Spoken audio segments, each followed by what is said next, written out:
औज़ु बिल्लाहि मिनश शैतानिर रजीम बिस्मिल्लाहिर रहमानिर रहीम सल्लल्लाहु अला हबीबिही सय्यदना मुहम्मदिन व आलिहि वसल्लम। तमाम व्यूअर्स को मेरी तरफ से अस्सलामु अलैकुम व रहमतुल्लाहि व बरकातुहू। तमाम व्यूअर्स के लिए मैं इस बात पर पूरी उम्मीद हूँ कि अल्लाह पाक ने आपको खुश रखा होगा, आपके रिज़्क़ के हलाल में वसअत और बरकत अता फरमाई होगी और दुश्मनों से अल्लाह पाक आपको निजात अता फरमाए और हर मुश्किल से अल्लाह पाक आपको निजात अता फरमाए। ये अमल जौन सा मैं आपको बताने जा रहा हूँ ये नाबालिग अफराद नहीं कर सकते। हाँ, बालिग अफराद मर्दों ख़वातीन बहनें भी इस अमल को कर सकती हैं और भाई भी हम इस अमल को कर सकते हैं। देखिए, आप इस अमल को क्यों करने जा रहे हैं? क्योंकि आपके जहन के अंदर ये चीज बैठ चुकी है कि मेरा फला दुश्मन है। अब फला से मुराद ये है कि फला आपका जोन से है वो अजीज भी हो सकता है, दोस्त भी हो सकता है, रिश्तेदारों में से भी हो सकता है। आपके जहन में है जी मेरी सास, मेरा ससुर, मेरा देवर, मेरी भाभी, मेरा फला, मेरा जोन से है चचा चची, मामा मामी, कोई भी आपका करीबी बहन भाई, कोई भी आपको लगता है या उनसे बाहर कोई रिश्तेदारों में से या उससे आगे दोस्तों में से आपको किसी के ऊपर ऐसा लगता है कि यार इसने मुझ पर जादू किया है और शैतानी अमलियात किए हैं। वो चाहता है कि मेरा नाम जो है वो सफ़ा हस्ती से मिट जाए, मेरी जो इज्जत है वो खत्म हो जाए, वो सफ़ा हस्ती से मिट जाए, या मुझे वो वैसे ही सफ़ा हस्ती से मिटाना चाहता है।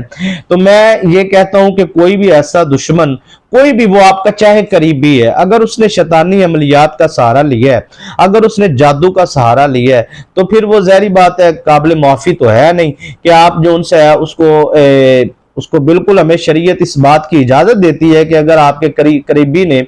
आपके ऊपर जादू किया है, शैतानी अमलियात की है, जिन्नात से वार किया है, तो आपका हक बनता है कि कम अज कम और कुछ नहीं तो आप अपना हसार लगा लें और अमल कर लें। और कम अज कम इतना तो आप कर लें कि अमल के बाद ऐसा अमल हो जिससे आपकी हिफाजत भी हो, काट भी हो और पलट भी हो। और देखें, हमने कोई ऐसा गैर शरई या गैर कानूनी काम ये तो नहीं करना, ना कानून हाथ में लेना है। हमने तो ये कुरान पाक का अमल करना है, कुरान पाक से हमने ये वजीफा करना है, मदद अल्लाह पाक की तरफ से आनी है। बस एक चीज आपने ज़हन में बिठा लेनी है कि अगर आपका दुश्मन आप पर शैतानी अमलियात करता है, अगर वो आपके ऊपर मुअक्कलात भेजता है, मिसाल के तौर पे वो आपके ऊपर किसी भी किस्म की बंदिश लगा देता है, रुकावट लगा देता है, आप पे जादू करता है, तो ये जादू क्या है? आप किसी भी आमिल से पूछ ले कि जादू की तशरीह करे, जादू कैसे किया जाता है, तो मैं उसका बिल्कुल मोटे लफ्जों में जिसे कहा जाता है ना खुलासा कलाम, यानी कि आसान लफ्जों में, कि जब भी कोई भी जादू करता है तो उस वक्त वो शैतानी अमलियात का सहारा लेकर, शैतानी मुअक्कलात और जिन्नात का सहारा लेकर वो अमल करता है। और उस अमल पर यानी कि आपके घर कि अगर उसने बंदिश लगानी तो उसने आपके घर पर शैतानी मुअक्कलात बिठा देने, शैतानी जिन्नात बिठा देने। आप समझ आइए आपको कि आप इस लेवल पर काट और पलट करने जा रहे हैं, आप इस लेवल पर जवाब देने के लिए बैठ गए हैं, लेकिन आपकी तैयारी जीरो है। आपको पता ही नहीं है कि आप किसके साथ पंगा लेने जा रहे हैं, किन मुअक्कलात के साथ और किन जिन्नात के साथ। और आपकी तैयारी इसलिए जीरो है कि आप पढ़ तो नेक अमाल रहे हैं, पढ़ तो पुरानी अमाल रहे हैं, लेकिन आपको पता ही नहीं है कि किस हालत में करना है अमल और कैसे तरीके से करना है और किन किन चीजों से बचना है ताकि हम पर वो शैतानी मुअक्कलात, शैतानी जिन्नात हावी ना हो सके। इसलिए तो बहुत सारे व्यूअर्स का ये बात होती है, अक्सर औकात इजहार करते हैं अपनी कमेंट में भी, और उसके बाद जब आमिलीन से राब्ता भी करते हैं ज्यादातर यही बात मिलती है जी हमें एक वजीफा करते हैं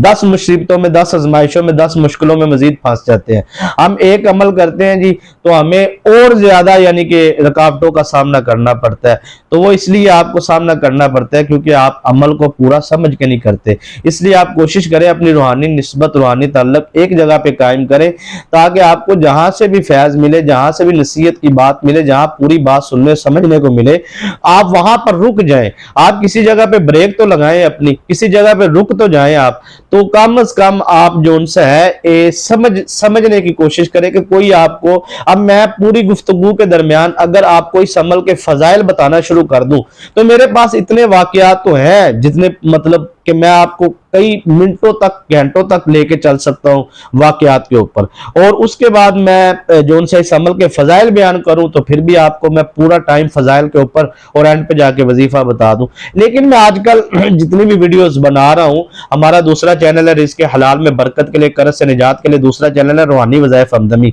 तो हम ये इस्लामिक टीचर हमदमी दोनों चैनल पर मैं कोशिश कर रहा हूं कि मैं अपने सुनने वालों को सही तरीके से वजीफा समझा दूं, अमल समझा दूं। और अमल के बारे में। और ये जो अमल मैं आपको देने जा रहा हूं इसको आपने बिल्कुल नॉर्मल नहीं लेना, इसके ऊपर जलाली मुअक्कलात की ताकत है, पैर है, अल्लाह ताला के जो नेक रूहानी मुअक्कलात और रहमत के जो फरिश्ते हैं, और उसके बाद इसके ऊपर सर जो है जलाली जिन्नात की बड़ी हिफाजत है। यानी कि इस अमल के साथ इतनी उनका अटैचमेंट है कि जैसे ही आप अमल ये शुरू करेंगे तो ये जिन्नात जितने भी होंगे ना उस इलाके के जलाली किस्म के जो होते हैं, जो अपनी पूरी ताकत रखते हैं सर, वो आएंगे और वो घर के अंदर कारोबार पे जिस काम के ऊपर आप नियत करके अमल करेंगे वो वहां पर अगर शैतानी मुअक्कलात और जिन्नात शैतानी मौजूद हुए तो यकीन मानिए कि उनको भगाने में वो कामयाब हो जाएंगे और आपको इतना सुकून रूहानी मिलेगा और आपकी जिंदगी जो लाखों रुपया लगा के आप काम नहीं करवा सके ना आमिलीन से, ये अमल आपका वो काम करेगा। लेकिन मैंने इब्तिदा में कहा कि मर्दो खवातीन इसको अमल को कर सकती हैं लेकिन एहतियाती तदाबीर के साथ।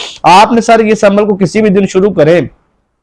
यकीन मानिए ये दुश्मन के लिए ये जो मैं अमल बता रहा हूं ये एक ही अमल काफी है, और इधर वजीफा आप खत्म करेंगे और उधर दुश्मन की तमाम साजिशें खत्म हो जाएंगी, तमाम साजिशें बेनकाब हो जाएंगी, तमाम साजिशें जो उनसे वो खुलकर सामने आ जाएंगी और अल्लाह ताला की मदद आपको मिलेगी। आपने सर क्या करना है, तवज्जो से समाअत फरमाना है। सबसे पहले तो अगर आपने इस बात का ख्याल रखना है कि अगर आपके जिस्म में जिन्नात के असरात जाहिर होते हैं तो आपने कच्चा प्याज, लहसुन, अदरक वगैरह, बड़ा गोश्त, गाय के गोश्त से परहेज करना है। और अगर आपको लगता है आपके ऊपर जादू, जिन्नात, असेब, साहर, तावीज़ात या किसी तरह दुश्मन ने आपके ऊपर हमला किया है या हमला कर रहा है या आप इस वक्त जादू की जद में है, तो फिर भी आपने इन चीजों से परहेज करना है। और उसके बाद नापाकी में, पलीती में मर्दों खवातीन कोई भी इस अमल को नहीं कर सकता। और यह अमल आपने सर 3 दिन से ज्यादा नहीं करना, जिस्म पाक होना जरूरी है, जगह पाक बावुज़ू होना जरूरी है। और उसके बाद आपने सर जब भी अमल करना है नियत करके करना है। नियत आपने इस अंदाज में करनी है कि आपके कानों तक आवाज आए। इस रूहानी वजीफे की इजाजत के लिए 3 मरतबा दुरूद शरीफ पढ़ के कमेंट में सुभान अल्लाह लिखें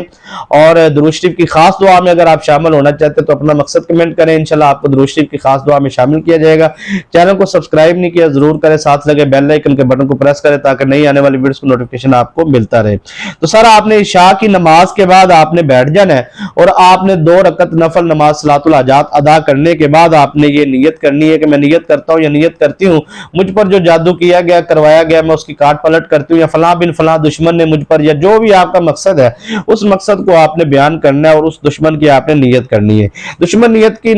की नियत करने के बाद आपने जो उनसे है आपने 3 दिन का ये अमल है, किसी भी दिन शुरू कर सकते हैं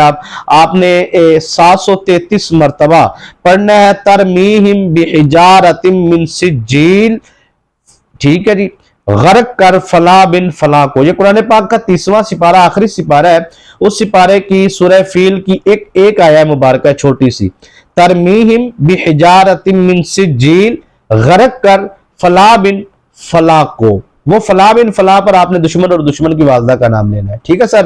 गर्क कर फला बिन फला को, ये आपने 733 मरतबा पढ़ के दुश्मन की तस्वीर है तो दम कर दे, तसव्वुर है दम कर दे। अगर दुश्मन के नाम का मालूम नहीं तो फिर आपने इस तरह पढ़ना है तरमीहिम बिहिजारतिम मिन सिज्जील गर्क कर उसको जिसने मुझ पर किया या करवाया है, ठीक है। यह भी आसान नियत है, तो आप ये अमल करें, इंशाअल्लाह अल्लाह पाक आपको कामयाब करे। इजाजत दीजिए, अस्सलाम।